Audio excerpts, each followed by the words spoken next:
Good morning, everybody. Welcome back to Strongman Personal Finance. My name is Christopher Bell.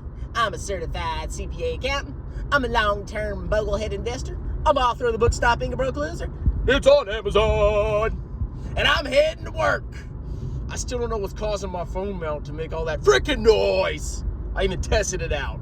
So I'm going to do some more investigating, maybe over lunch.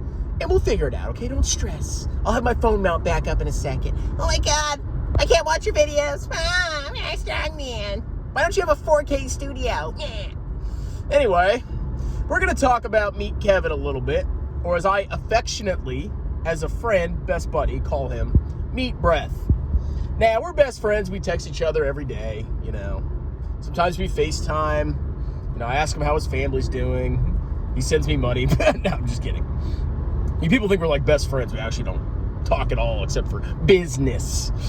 Anyway, so I want to remind you guys that a couple months ago, Meet Kevin, claimed the market was going to crash. The market was due for a massive correction.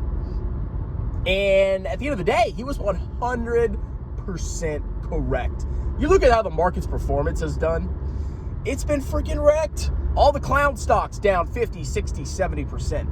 Even the big boys, big daddies, even they're going down by massive percentages. Kevin was 100% correct.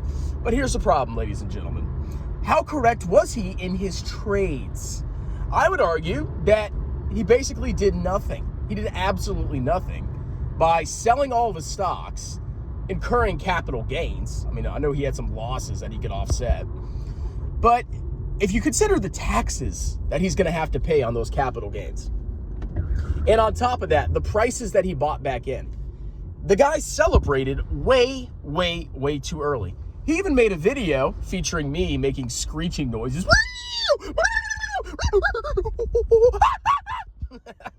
He even had me in a video, a couple other people like Chicken Butt Crack and some other randos celebrating that he timed the market correctly. And of course, if you go and look at the date of that video, look how the market has done since that video was published. The market's down significantly more. So the lesson I want to teach y'all is, even though you may be 100% correct in something, trying to time the market, a emotional beast that does whatever it wants, because it's just millions of actors interacting, is impossible. You will screw up and lose money or throw out potential gains in the long run if you do something like that. Now, Kevin is currently putting all of his money in Tesla. All of it. I think last I heard 95%. And he's once again trying to time the market, because even if you have a bullish belief in Tesla, you think Tesla is actually worth $1 trillion or $2 trillion at some point, now is not the time to be buying La Tesla, okay? This stock has had a massive run-up, massive, enormous, mind-bogglingly huge run-up over the last 2 years, ever since the pandemic started. It's basically a meme stock with Wall Street support now. But it's had a massive run-up, and it's due for a massive correction. And this stock price depreciation that you've seen is nothing. You haven't seen nothing yet, ladies and gentlemen. Just wait till they miss one freaking revenue or earnings call, and that stock will get freaking annihilated.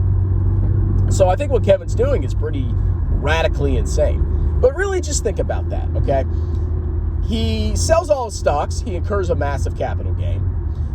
He then waits a couple months, or maybe less than that, and he buys back in. And then the market tanks even more. What money did he make? He didn't make any money. Not 1 cent iota whatsoever. Now, instead of doing that, if you just buy and hold your stocks and you don't trade and you don't pay capital gains taxes, in the long run, you're going to make even more money. Case in point, you know what I did when the market crashed? Nothing.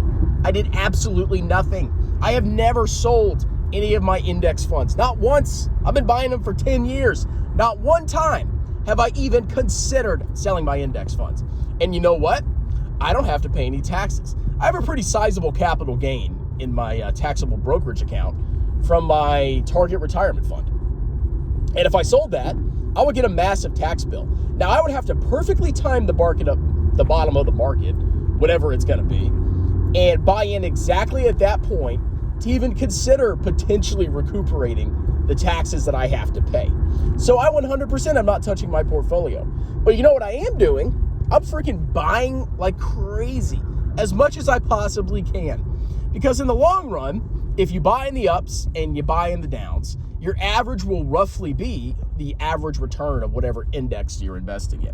Which I know a lot of you call, it didn't beat inflation. Yeah, okay, that's right. The global stock market since 2011, when I started investing, has not beaten inflation. Okay, freaking clowns, pissing me off. But no, it's times like this that you want to be buying more. And if you think about it, yeah, even if the money goes down, even if the VT goes down to $70, $60, if you're not selling for 30 years, I was 2 years old 30 years ago. It doesn't matter. I just maxed my Roth in January, the first or second trading day of January. I maxed my Roth and I maxed my wife's Roth. I paid about $108 for VT, and my wife's average was like 106. Now you may be like, oh, strong man, you're so stupid. VT's like what, $88 or something like that right now? You're down 15, 20%, you moron. And yeah, for that share transaction, that lot, I'm 100% down. But you know what? Next year, when I put 12,000 more into VT, guess what? The market may be down at that point. Maybe I'll get VT at 75. I don't know. And then the next year it'll be 90. And then the next year it'll be 106. And then it'll be 100. And then it'll be 112. Every freaking year. If you keep averaging over time, you're going to get the fair value of the ETF. So yeah, I'm down massively. But in my opinion, it's like, okay, well, at least in that share lot, not overall. I've been buying since 2011, you freaking clowns. Yeah, inflation. Shut up. I've been buying consistently, and I have very hefty returns. And y'all may laugh at them, but hey, I still beat the vast majority of people in the market, and I've outperformed most mutual funds. So if you're following Kevin and you listen to his advice, well, it's not, of course he says it's not advice, but if you're following his actions and you see him buying and selling, and you saw that celebratory video, that video was too early. It was way too early. The market has gone down significantly more since he made that video. So I hope you realize, even a guy that obsesses over the market every day, I mean, he knows the ins and outs of what's going on in the market. He knows he can probably quote most of the stock prices day to day. He's probably got them memorized. Even that guy can't successfully time the market. And if he can't do it, and all these Wall Street dude bros can't do it, you can't freaking do it. It's playing on your freaking phone in your little Robinhood account with your $2,000 investment in Tesla that's now $4,000. Wow, you're so freaking smart. You're a genius. Meanwhile, Robinhood's fleecing you. So don't time the freaking market. Dollar cost average. And oh boy, I got my tax refund, $5,000. And I put that directly into VT Wax. Automatic contribution. And I got in probably when it was like 88. Well, VT was 88, 89. VT Wax's share price is a lot lower. And I'm very happy about that because I think in 30 years, that's going to give me a huge return. And then every 2 weeks, I buy more. As a matter of fact, in 2 days, another $500. Well, I guess obviously next week after the weekend, $500 more is going into VT. It's that easy, ladies and gentlemen. Don't time the market. You're going to screw it up. You're going to have to pay taxes. You're going to lose money. You're going to celebrate too early. And you're going to look like a freaking fool. Okay? Simple as that. Anyway, have a wonderful day. I'm sure I'll have a video idea by lunchtime. Sometimes I just, I wake up and I'm like, I don't know what I'm going to talk about. And then, I'm surfing the web. And then something just dawns on me. Or I check a comment and I see something. It's like, oh, I can make a video about that. So I will see you guys over lunch. Cheers!